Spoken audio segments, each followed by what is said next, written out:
ഹബീബായ റസൂലുള്ളാഹി സ്വല്ലല്ലാഹു അലൈഹി വസല്ലമ തങ്ങൾ പറയുകയാണ്, രാത്രിയിലും പകലിലും മലക്കുകൾ തുടരെയായി നിങ്ങളിലേക്ക് വരുന്നതാ.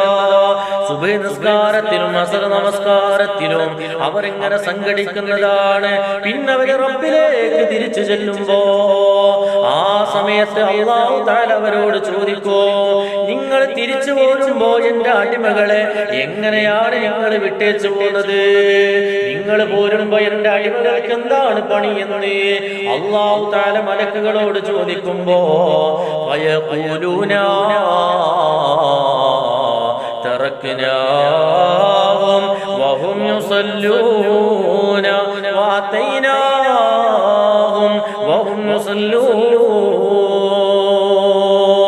അല്ലാഹ്, ഞങ്ങൾ ചെല്ലുമ്പോ അവർ നിസ്കാരത്തിലായിരുന്നു. അല്ലാഹ്, ഞങ്ങൾ ഇങ്ങോട്ട് തിരിച്ചു പോരുമ്പോഴും അവർ